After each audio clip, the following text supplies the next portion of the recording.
Right. Welcome, everybody. My name is Mardi, and I am the president of the University of Sussex Scientific Society.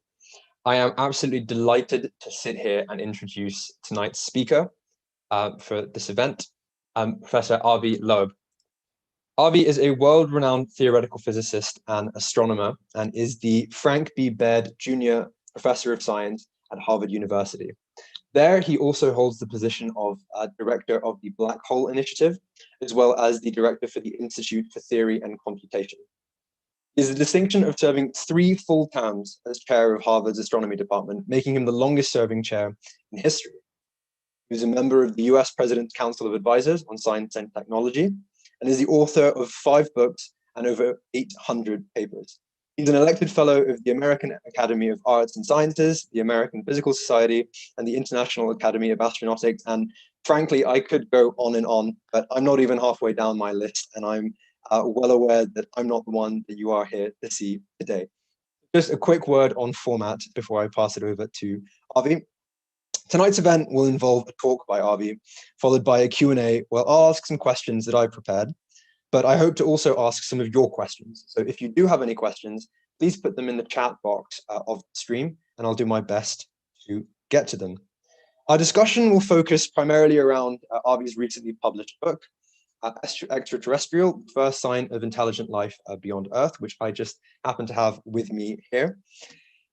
It is an excellent book. I'll say that off the bat, and I thoroughly enjoyed reading it, so I would strongly recommend to all of you to go and purchase this book. You do not need to be an expert, but it does raise important points about the nature of our existence in the universe, and tries to shape the discussion in a way of the age-old question, are we alone? As I said, you don't have to be an expert to read it.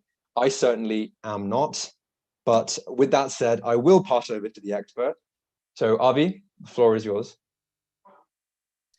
Thank you so much, Madi. It's a great pleasure to be virtually in Sussex, although I hope to be in person at some point. Let me share my screen and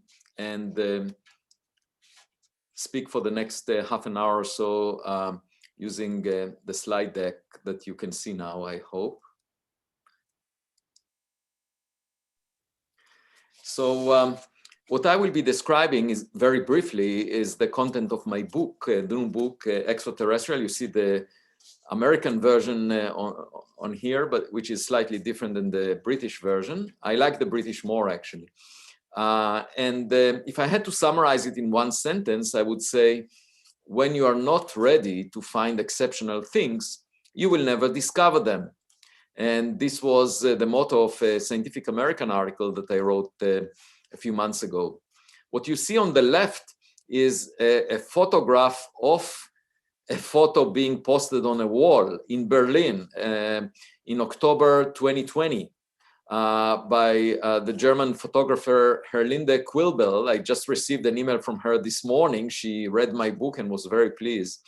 And she had an exhibit there called Fascination of Science, and asked me to write on the palm of my hand the question that I regard as most important in science, and I wrote, are we alone? Let me start with an excerpt from my book, which basically explains why I think modesty is very much appropriate given what we know about the universe. And by the way, I've studied the universe for a few decades by now, and that is the main lesson. If I had to summarize the lesson that I learned from the sky, we should be modest.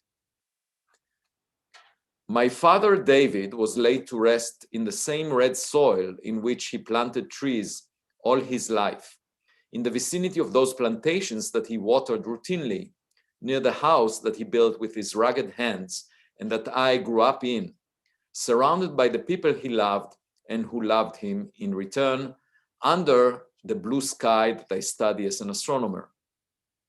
My mother, Sarah, who put me on the road to thinking as a philosopher, with whom I spoke daily throughout my adulthood, and who especially gifted me with a life of the mind, was buried behind him 2 years later. In astronomy, we realize that matter takes new forms over time. The matter we are made of was produced in the hearts of massive stars that exploded. it assembled to make the earth that nourishes plants that feed our bodies.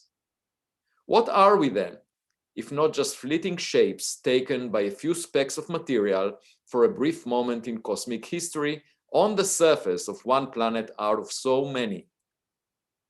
We are insignificant, not just because the cosmos is so vast, but also because we ourselves are so tiny. Each of us is merely a transient structure that comes and goes, recorded in the minds of other transient structures. And that is all. And what surprises me is that there were lots of people, and you find them today as well, many of them in politics, that feel very proud of themselves. They're very arrogant. Like this picture here of an emperor or a king that was very proud of himself. Usually these are alpha males. After conquering a piece of land or ruling a country, and that makes very little sense given the fact that we know that there are more habitable Earth-like planets in the observable volume of the universe than there are grains of sand on all beaches on Earth. Because about half of all the sun-like stars have a planet the size of the Earth, roughly at the same separation. We know that from the Kepler satellite. There was a paper about it half a year ago. And so all of that teaches us modesty. I call it cosmic modesty, because even those emperors that conquered, like Great Britain, conquered a chunk of the globe, that's just like an ant hugging a single grain of sand on the landscape of a huge beach. It's not very impressive in the big scheme of things. But I can understand where it comes from, because when my two daughters, who are depicted in this picture, when they were infants and they were at home, they tended to think that they are the smartest, that the world centers on them. But once they went to the kindergarten, they got a different perspective. They matured. And our civilization still has to mature. And the only way to do that is by living home to the cosmic street, so to speak, and meeting others. And we are probably not the sharpest cookies in the jar, as they say, where the jar here is the Milky Way galaxy. And I arrived to this conclusion by looking at the morning news every day. We are doing really not very smart, very clever things on a daily basis. We are wasting time, energy, resources on fighting each other, on feeling superior relative to each other. Very foolish things. In my book, I describe Winston Churchill, that in 1939 wrote an essay about the existence of extraterrestrial life and searching for it. But then he was drafted to become prime minister and spent the next 5 years fighting the Nazis. And what came out of those 5 years? A lot of people were killed, huge amounts of resources were wasted, and nothing was gained. And if instead all of these resources were dedicated to what Churchill thought is a very exciting frontier, searching for extraterrestrial life, we would have known much more by now. Again, a sign that we are not particularly intelligent, that we didn't do that. Now, Earth is our home, but only for a while. And that is because of internal threats. We have the risk of climate change, all kinds of self-inflicted wounds, like non-conventional wars or technological catastrophes or political catastrophes. But there are also external threats. There could be an asteroid like the one that killed the dinosaurs 66 million years ago. And keep in mind, these dinosaurs had huge bodies. They were very proud of themselves. Again, arrogant. They were eating grass, and then came a rock, roughly the size of Manhattan Island, and killed 3/4 of the life forms on Earth. So their ego trip was tarnished abruptly. And there are other risks from the sky. Now, let me tell you a little bit about my personal story that concludes with, the idea that maybe we should leave Earth and move somewhere else. So I grew up on a farm. I was born 1962. My birthday was just a few weeks ago, 59 years old. And you can see the way I looked at age, I think about 7 on the top left. And then the second photo shows me collecting eggs. I did that every afternoon. Growing up on the farm, we had chickens. And I used to drive the tractor, as you can see in the middle.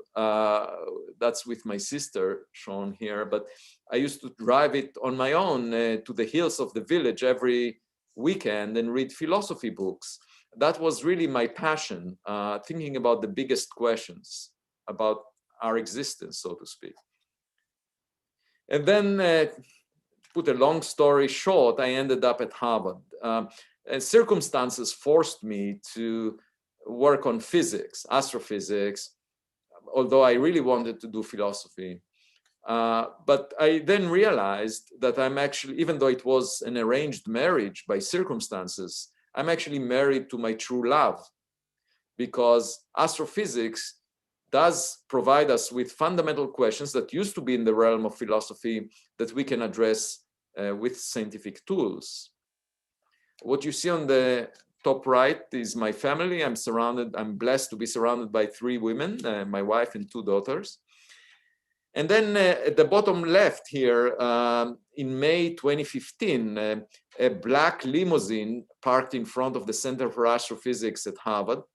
And out of it came an entrepreneur from Silicon Valley named Yuri Milner, who entered my office, sat on the sofa in front of me, and asked me whether I'm willing to lead a project to visit the nearest star.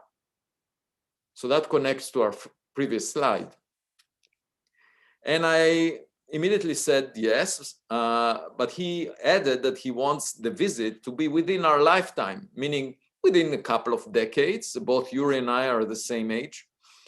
And that meant a very fast spacecraft, 1,000 times faster than the chemical rockets we have used before, because for a chemical rocket to reach the nearest star would take about 50,000 years to reach Alpha Centauri. And that's roughly the time that elapsed since the first humans left Africa. We would have needed to send it back then in order for it to reach the nearest star system now. So in order to reach it in 20 years, you really need a spacecraft that moves at 1/5 of the speed of light, because this star, the star system, is about 4 light years away. Just to give you an example, the results of the 2016 elections in the US arrived there only last month. So to get there at 1/5 of the speed of light requires a new technology. And I told Yuri I need 6 months. And we, together with my students and postdocs, we thought about all possible technologies and arrived at the conclusion that only one allows that at present, and that is a light sail. Basically a sail, a very thin piece of material pushed by light, by reflecting light from a very powerful laser beam. And we announced this initiative called Starshot in April 2016. Stephen Hawking came for the event. Actually, I met him a year earlier, and his caretaker said to me, that was at the Royal Society in London. His caretaker said, Stephen is bored. Would you mind speaking with him? And I said, okay, Stephen, we would love to have you join us for a celebration in a year. And I didn't expect much, but then 6 months later, he asked his doctor to come over, and I managed to get the funding for this trip, $500,000, and he made it. And he actually had the dinner at my home for Passover. So anyway, that was a very festive occasion. Let me describe the Starshot details. But before that, here is an illustration of the solar system. You see the sun on the left and the Earth. And then 10 times the Earth-Sun separation, you find Saturn. At 100 times the Earth-Sun separation, you find the so-called heliopause. That's where the solar wind is stopped by the gas that fills in the void between stars. This is called the interstellar medium. And it stops the solar wind at around 100 times the Earth-Sun separation. That's roughly where Voyager 1 and Voyager 2 are now. But the solar system extends 1,000 times farther than that, to about 100,000 times the Earth-Sun separation. Most of that volume is occupied by the so-called Oort cloud that includes rocks left over from the construction project of the planets in the solar system. So all the Lego pieces that were used together to make up the planets, most of them were left behind and in the form of rocks, and we find them scattered in a roughly spherical volume around the solar system called the Oort cloud, and that extends roughly halfway to the nearest star system, Alpha Centauri. And that means that if the nearest stars also have an Oort cloud, these Oort clouds are densely packed, just like billiard balls touching each other. And when one star moves relative to another, some of these rocks in the outskirts can be ripped apart from their parent star and left to fly through interstellar space. So we expect interstellar objects, but not many, actually. And we calculated that a decade ago in a paper that I wrote, and we didn't expect any to be discovered by the Pan-STARRS telescope that surveyed the sky, starting about 6 years ago. But it would be interesting to visit the nearest star, Proxima Centauri, one of the 3 stars in the Alpha Centauri system, because it has a planet at the habitable zone, at a distance where liquid water may exist on its surface. Since the star is a dwarf star, 12% the mass of the sun, it's very faint. It emits mostly infrared radiation. And this planet happens to be 20 times closer to the star than the Earth is from the sun. And that's why it's warm enough to have liquid water on its surface. But at that distance, it's tidally locked. It shows the same face to the star at all times. So it has a permanent day side and a permanent night side. And my daughters say that, if we ever go there, they want to live on the sunset strip that separates these 2 sides, because that's where you can see the sunset forever. If there are any creatures on this planet on the day side, they would have infrared eyes. Today I had a freshman seminar class, and I asked the students if they know of any animal on Earth that has infrared eyes, and they found an image of a shrimp that has those infrared eyes. It looks just like an alien, has 2 eyes that look very strange, actually. So it wouldn't be unusual to expect the animals there to have infrared eyes, just like this shrimp, that, very strange looking. But it also explains why interstellar travel agencies never advertise the Earth as a desired tourist destination, because all we can offer are green grass vacation sites with green grass illuminated by visible light. And that light hurts their infrared eyes, and they're used to dark red grass. So they would never come here. We need to go there and entice them. So to go there, the concept of Starshot was a light sail, which you can see on the left, being pushed by a very powerful laser beam, roughly 100 gigawatt, where the light sail weighs roughly 1 gram, has the size of a person, and carries miniaturized electronics that includes a camera, navigation device, communication device, all of which can be packed within 1 gram, as we find in cell phones nowadays. And then the idea is that the powerful laser would push on the sail for a few minutes, and if it has 100 gigawatt and the sail is a few grams, within a few minutes, the sail would reach 1/5 of the speed of light across a distance that is roughly 5 times the distance to the moon. So here is the concept. A lot of small lasers combine their beams into a very powerful beam that is shining, focused on a sail outside the atmosphere so that it won't feel the friction with the atmosphere. And then for a few minutes, the sail is being pushed to a fifth of the speed of light in a direction towards the target, in this case, Proxima Centauri. But in general, it could be any target within the solar system. And after those first few minutes of the launch, it takes 20 years to reach the target, the destination. So it's a very long journey. Don't believe any of these storylines that you see in science fiction stories. It's a very boring trip usually between stars. And then eventually it will reach the vicinity of that planet, habitable planet, and take a photograph of it and send the signal back to Earth. Communication is another major challenge because the distance is so vast that the signal will get very faint once it reaches the Earth. So you really need a very big telescope to detect it. But this is overall the concept of this mission.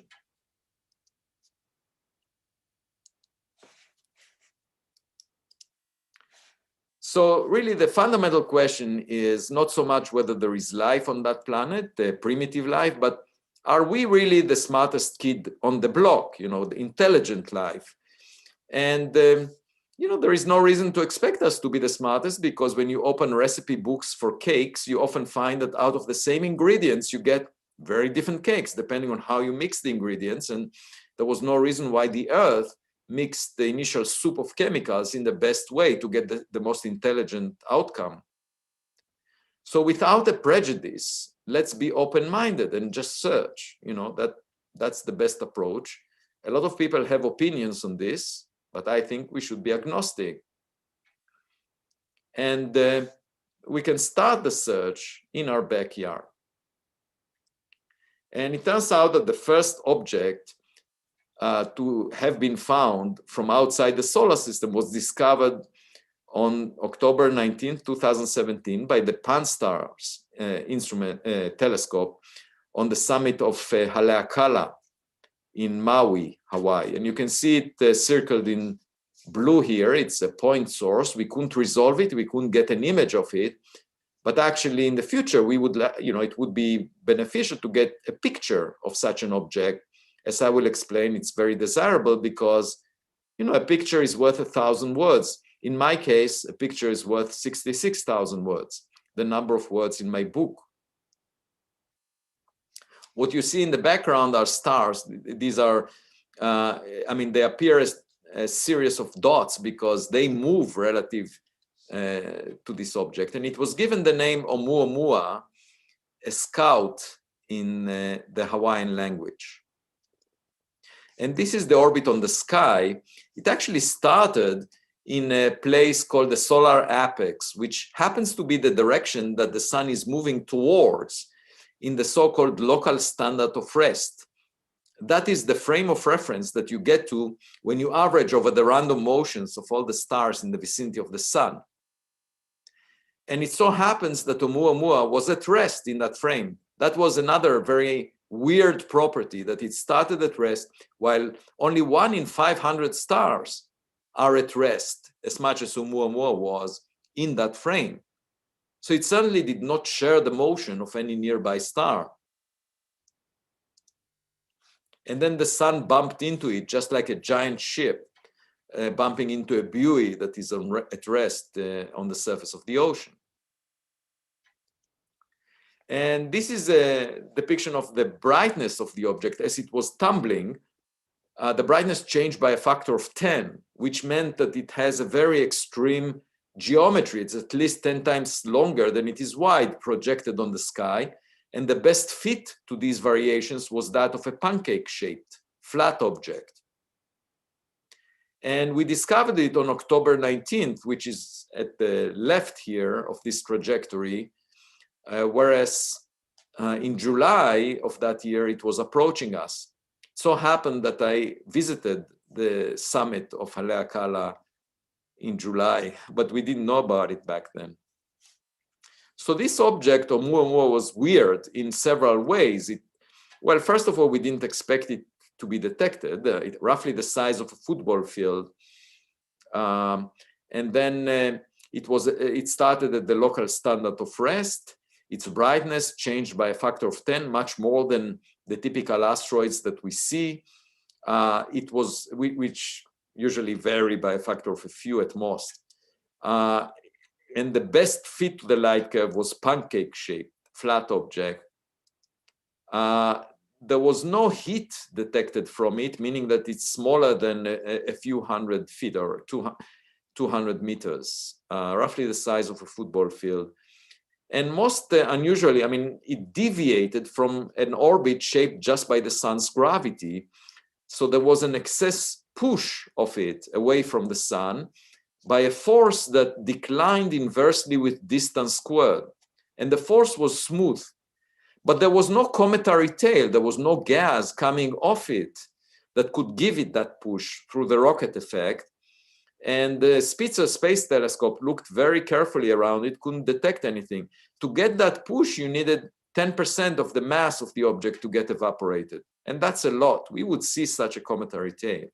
But there was nothing. And usually when there is a cometary evaporation, you get jets that introduce jitter to the spin of the object, to the rotation, or a abrupt changes in the force. Nothing of that sort, of that nature was seen.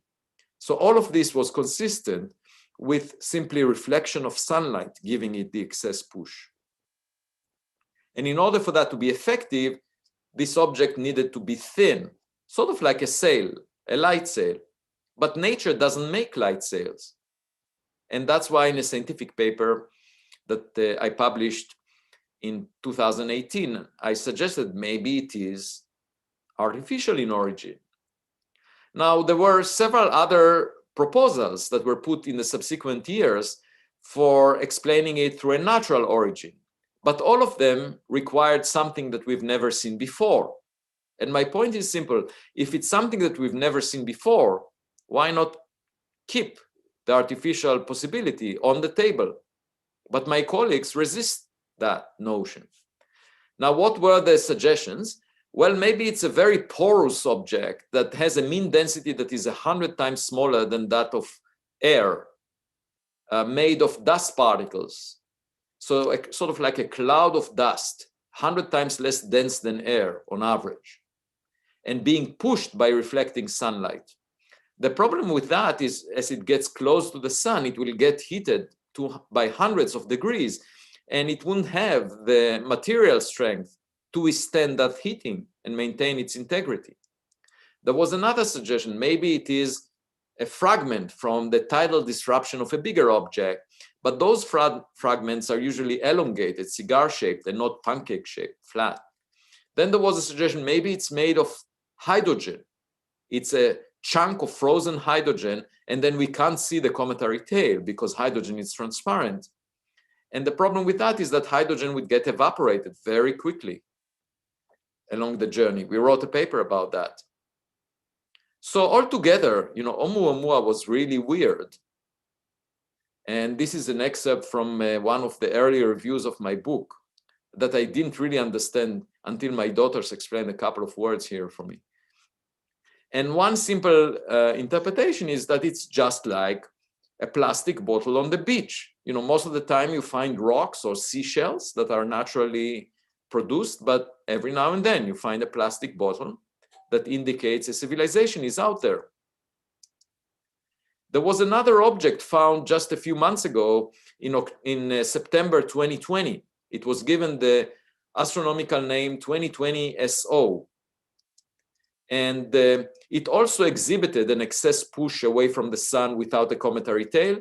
Turns out to be a rocket booster from a mission to the moon that was launched in 1966. So we know that we produced this object and it had very thin walls. We don't know who produced Oumuamua. There was an interstellar object that looked just like a comet called Borisov. And it was discovered in 2019 by a Russian amateur astronomer. And I was asked, okay, it's obvious Borisov looks just like a comet, came from interstellar space. Doesn't it convince you that Oumuamua is natural in origin? To which I replied, you know, if you find a plastic bottle on the beach and then you find a lot of rocks, doesn't make the plastic bottle a rock. And when I met my wife, you know, I thought that she's special and unique. Since then, I met a lot of people. I didn't change my opinion about my wife. So the fundamental question is whether Oumuamua is natural or artificial in origin. And one way to tell is by taking a photograph. And we have to recognize that since the Big Bang, you know, a lot of time has elapsed before we developed our technologies as a technological civilization. And most stars formed billions of years before the sun. So they had plenty of time for other civilizations to launch equipment into space.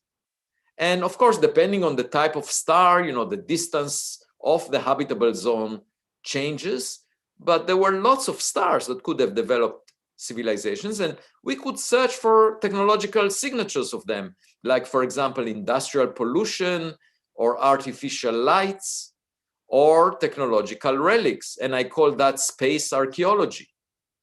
We can also search for those light sails that are not pushed by a laser necessarily. I mean, in principle, we can detect the laser beam when it sweeps across the sky as a flash of light.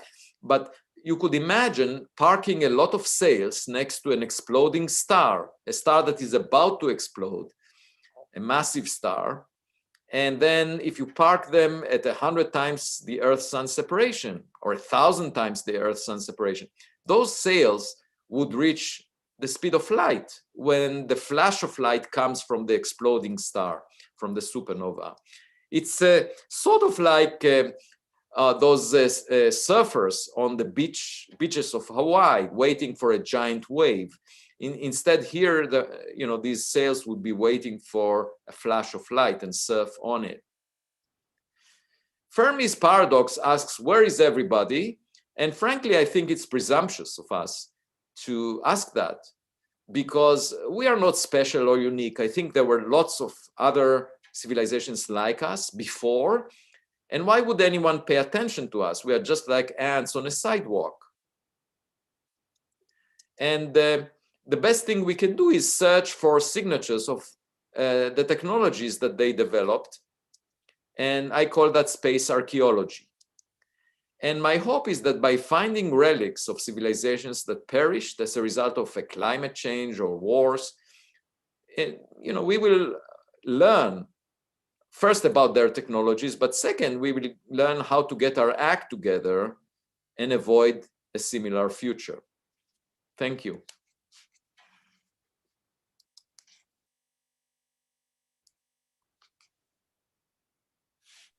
Right. Thank you so very much for that, Avi. It was entertaining, it was interesting, and it was also hilarious at times. I must say, I think my favorite thing about hearing you speak is the analogies that you make. And I'm sure many of our audience members are enjoying that as well.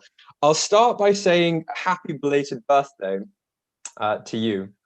Thank you. And follow that up by asking a question, not that I'd prepared, but based on something you mentioned to me right before the talk started. You said that Earth is our home in your talk. And before the event, right before we started, you told me that just this morning you've accepted a place to go and visit the moon. Is that right? Well, I didn't accept. I just applied. There are 8 seats, and they were broadly advertised. We have to wait to see who they select out of maybe 1 million people that were interested in those. But I'm one of them, and I would be delighted to go to the moon and go around the moon, because the moon represents, I should say, for me, it represents a museum. Everything that impacted the surface of the moon was collected by the moon, because first of all, there is no atmosphere that will burn up objects, just like our atmosphere on Earth. And second, there is no geological activity on the moon that would turn over things that were collected on the surface and bring them deep down, as the Earth does. You know, the Earth, anything that was deposited on the surface of the Earth more than 100 million years ago was mixed by now. And the moon doesn't have that geological activity. So it serves as an excellent museum for not just objects from the solar system, but objects that came from outside the solar system, including any piece of equipment that happened to collide with it. So altogether, the moon, to me, it doesn't just represent a romantic appeal, like to many people, but it also represents a museum. Right. So I think I read somewhere that there was a rock that was brought back to the Earth from one of the moon landings where they found out that this rock is 5 billion years old, but it's not actually a moon rock. It was a rock from Earth. Well, yeah. So we find on Earth rocks that came from even from Mars, you know. And by the way, speaking about Mars, there is the Perseverance rover that is searching for life there. And, you know, if we find life on Mars that resembles life on Earth, there is a possibility that it was transferred between the planets and that we are all Martians. You know, if early Mars had life, we could have inherited that life here on Earth. And that would be really interesting to find out. But it's also possible, if we find life, that it would be completely different than Earth. Right. So I'm going to start off by asking an audience question. We've had quite a few come through, and I'd encourage all of you in the audience to keep on coming. They really are very interesting. So let me just first ask this. So there's 8 spots that are available. Is that from NASA, or is that from SpaceX, or a different company? Sorry, say it again. So the trip to the moon that you applied for this morning, who is that run by? that is a collaboration between an entrepreneur from Japan and Elon Musk. Right. So there you go. So it's called the Dear Moon. You can Google it. Dear Moon. All right, I'll make a note of that. But it's interesting you say that. So you have in that sentence alone 2 entrepreneurs. You don't involve a governmental agency. And I think there's been a lot of discussion recently about the privatization of space travel. And we have a question here in the audience. How do you feel about that?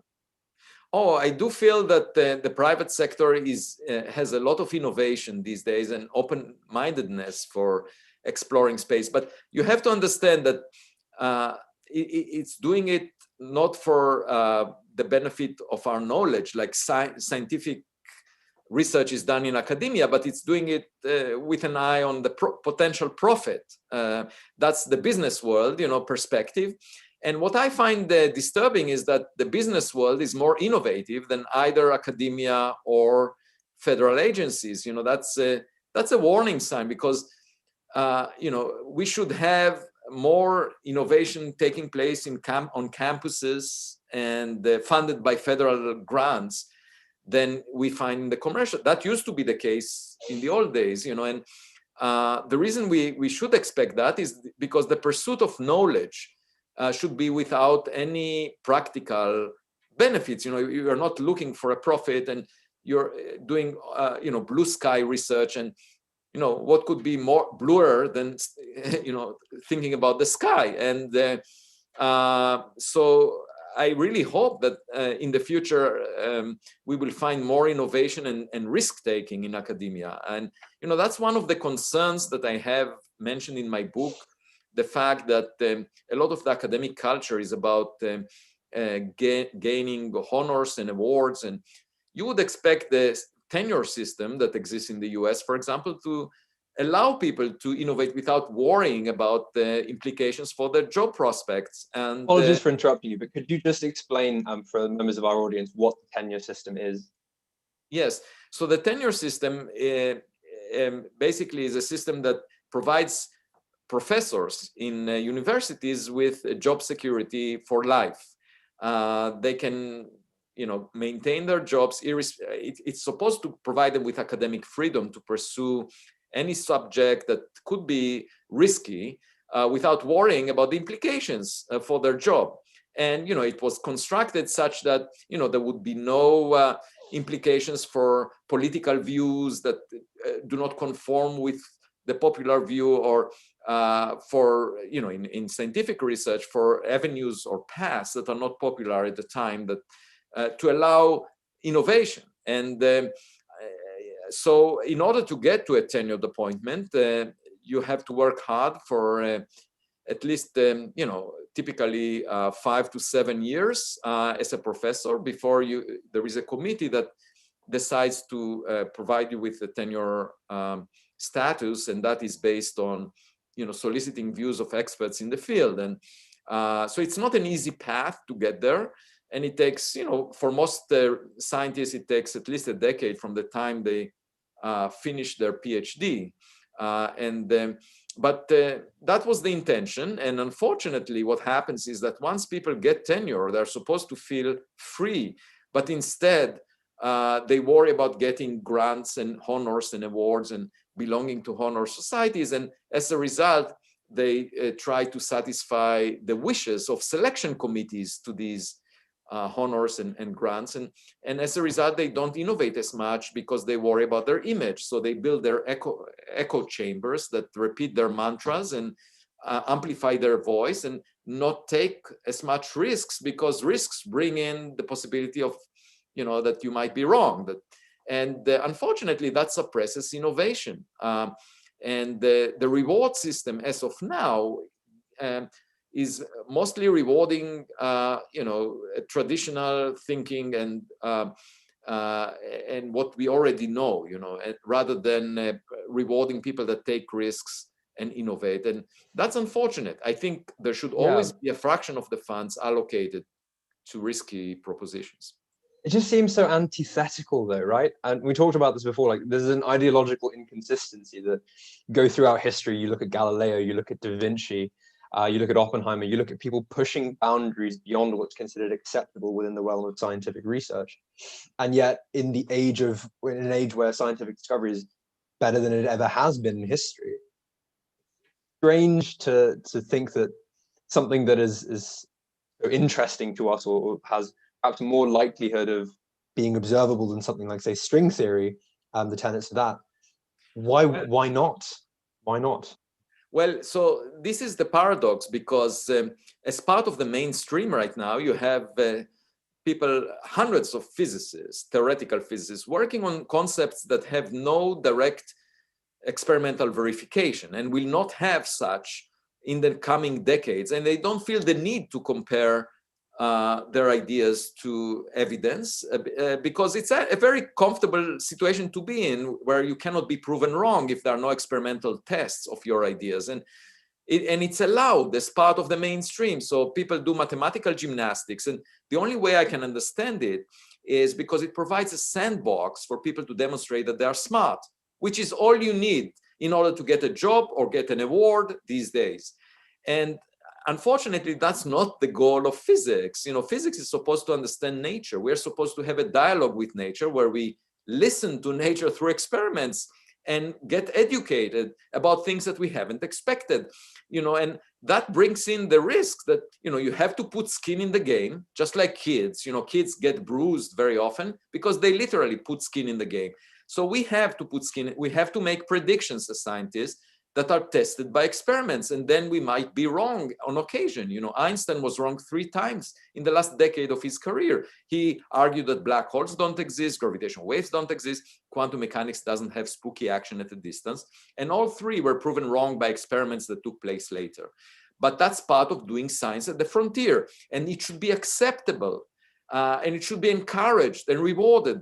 But instead, if people don't want to be proven wrong, then they go to a corner where they don't make predictions that are testable. And in fact, they argue that even experimental verification is not needed. There are philosophers backing this approach right now that say, if a bunch of physicists agree on some idea for 10 years, then it must be true. And I find that really strange. And if you ask some of these proponents of these ideas, like the multiverse, extra dimensions, cosmic inflation, if you ask them, is there an experimental test that will show that this idea is wrong?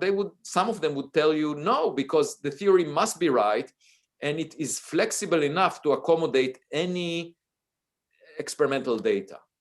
And I say, if it's a theory of everything, then it might as well be a theory of nothing, because if you can't put skin in the game, you can't learn from doing experiments. Therefore, what use is there for such, if it's not predictive in a way that can be falsified?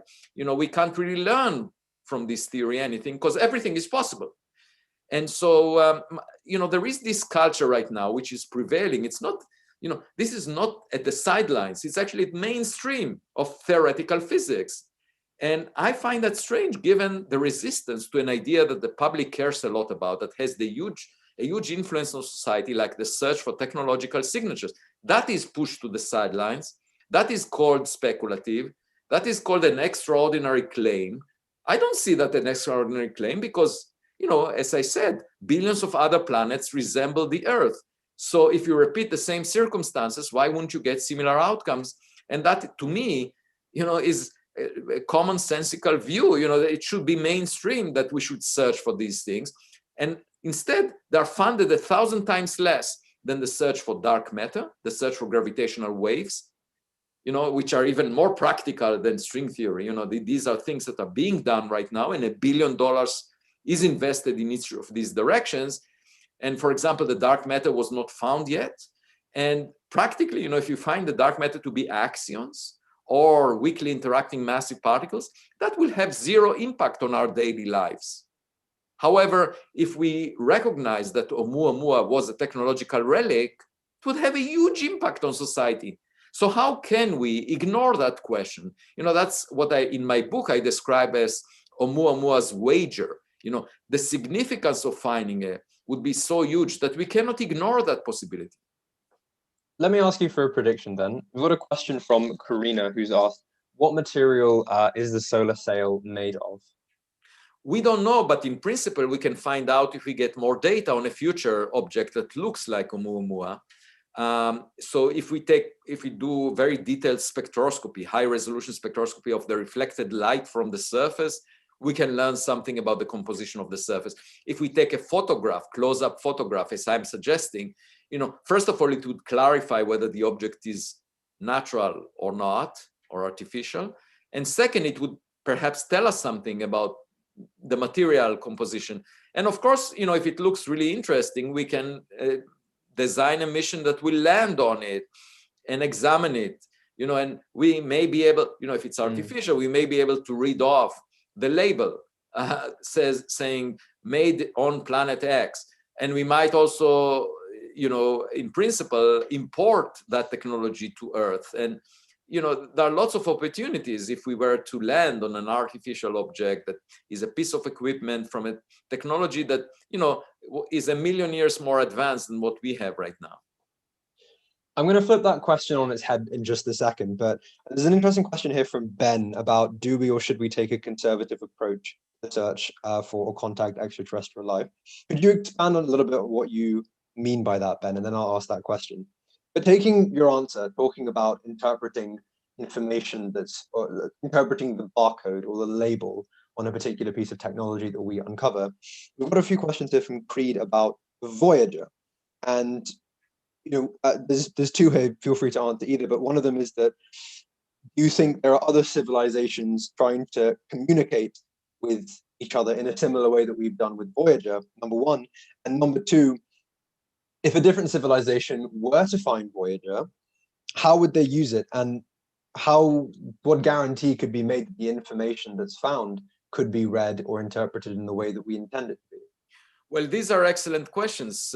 So we have been trying for 70 years to detect radio signals, and that is equivalent to trying to have a phone conversation where the counterpart needs to be alive at the time that you have this conversation. And unfortunately, most civilizations may be dead by now, just like on Earth. We can't have a phone conversation with the Mayans. The Mayan culture is gone, but we can find their relics in archaeological digs.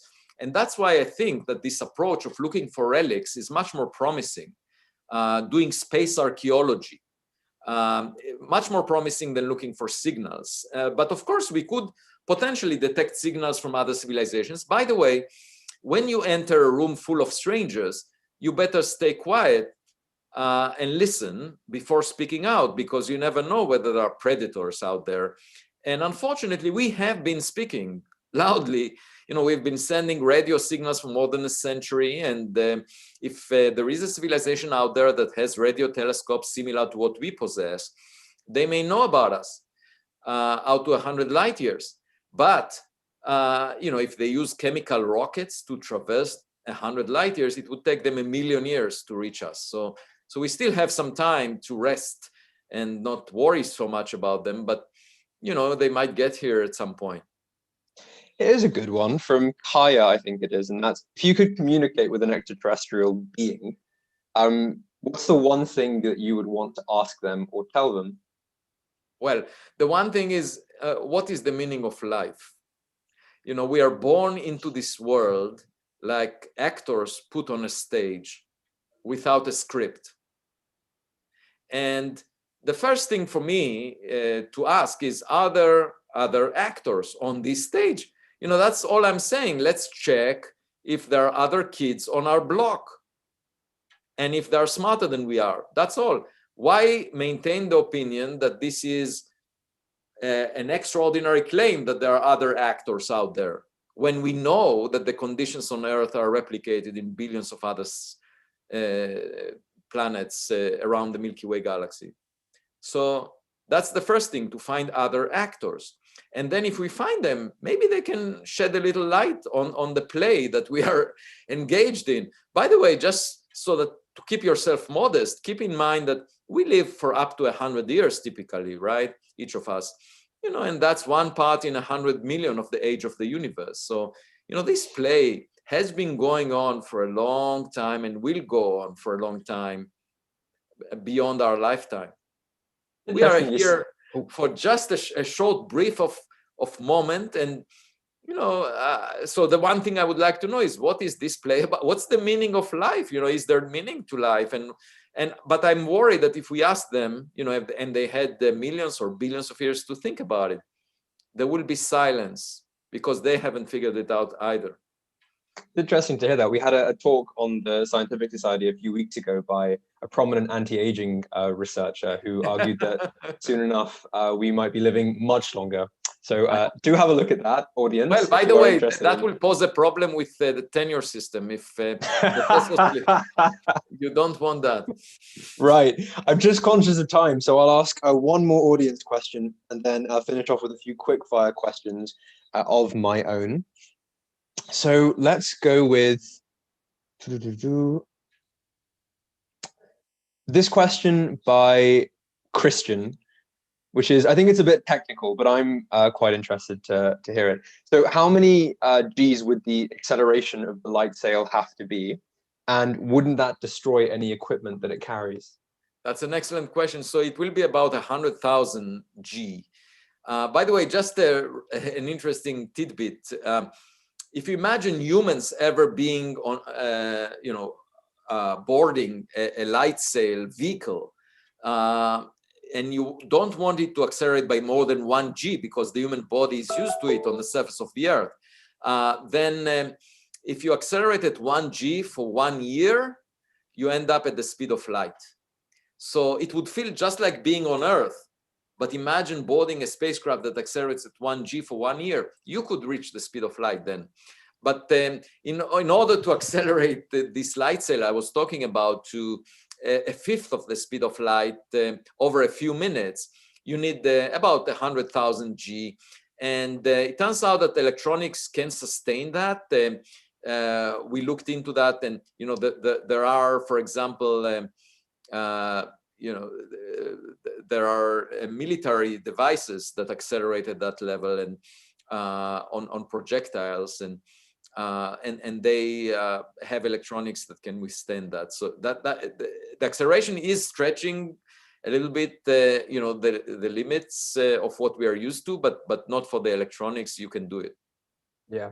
Just one last thing. Sorry, I just noticed this, and it's quite interesting because it follows up on what you were just saying. So the eventual destiny of Starshot, when after it's sent back images of Proxima Centauri, what happens to it then? Is it resigned to drift off into oblivion, or will it continue to take photos and send them back? Well, it will just continue along its path, and there could be, if you ask yourself, Do we have any constraints on similar pieces of equipment, the size of a person passing through the solar system at a fraction of the speed of light? The answer is no, because our pan-stars can detect only something the size of a football field within the orbit of the Earth around the sun by the reflection of sunlight. So things that are smaller than that, a few meters in size, we would not even see the reflected light from them. And if they move at a fraction of the speed of light, they move much too fast for astronomers to take notice. If you see something moving too fast on the sky, you just dismiss it. And so indeed, the solar system may have things flying through it that we don't know about. But if we examine the surface of the moon, maybe we can find traces of those that collided with that.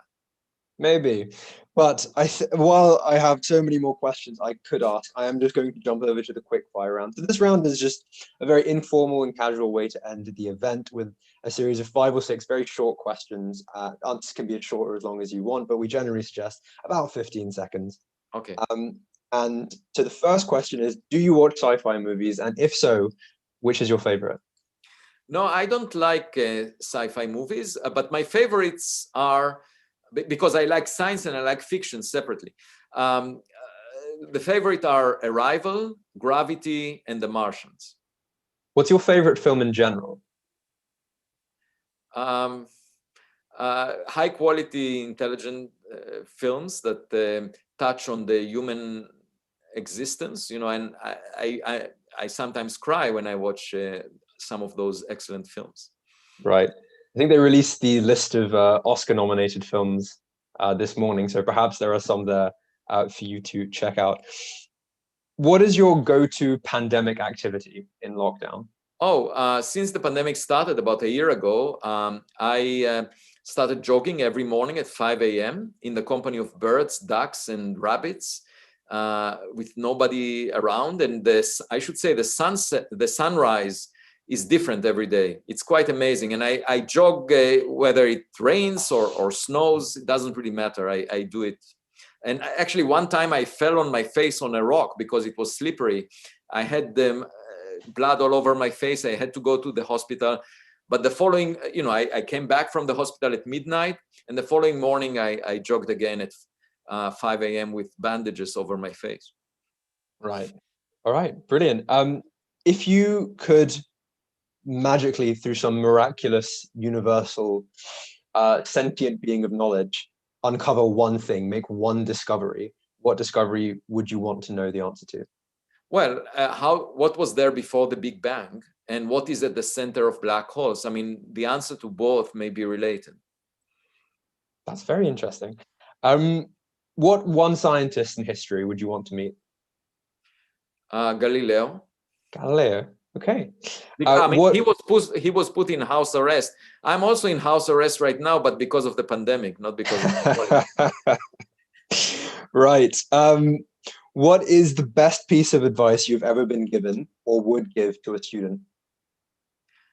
I was never given that advice, but I would give the advice: stay true to yourself and stay young in your spirit. Irrespective of your age, maintain your childhood curiosity and never care about how many likes you have on Twitter. Right. Thank you very much. One final thing, and that is I'm going to ask a question to you, but I'm also going to answer it myself, and I'll answer first. And the question is, what's one book that you would recommend that everybody read? So I'm going to go first and say Extraterrestrial, the first sign of intelligent life beyond Earth. And I would very much recommend all of you to go and get it. It's in all booksellers, wherever you look. I did check, and it is readily available. Would very much recommend that you read it. And so, Avi, other than this book, what's one book that you would recommend everyone else read? Oh, that's a tough one. Well, recently I became very interested in Epicurus, the Greek philosopher, and Lucretius has a very famous summary of Epicurus' philosophy. And I found a lot of insights there. Epicurus argued that we should never be afraid of death because when we are around, death is not around. And when death is around, we are not around. So we should never be worried of something that we never meet. And he was suggesting also that all the substances are made of atoms, and you know, that there are lots of insights that I found in Lucretius' book. And right. but you know, something more recent, you know, well, I enjoyed a lot you know, the French existentialists when I was young, and I still you know, love Jean-Paul Sartre and Albert Camus. So The Stranger by Albert Camus, you know, is really a fantastic book. And he also Plague had is quite good as well. Sorry? The Plague, that's quite a good The Plague book. is also amazing because it describes pretty much circumstances similar to what we are facing right now. Yes. Yeah. Well, thank you very, very much, Avi. That was, as I said earlier, fascinating, extremely eye-opening, and very, very enjoyable. Thank you very much for giving us your time. Thanks for me. And thank you all for watching. I know that so far our events have been pretty life-side biased. I can be honest about that, but we are expanding our horizons both literally and figuratively. And we want to hear from you. Who do you want us to host? What subjects do you want us to cover? And what kind of events would you want to see from the Scientific Society? We're putting out a form on our Facebook page and Instagram account to hear your ideas. So do go give that a like and a follow, find out when we post it and share your ideas. Next week, we'll be hosting Dr. Samantha Nutt, award-winning war doctor, to share her tales from front lines of war. And at the risk of sounding like a YouTuber, do like our video and please subscribe to our channel. I'll say one last time, do go and buy Avi's book. It's very entertaining and I'm 100% sure you will enjoy it. Thanks very much.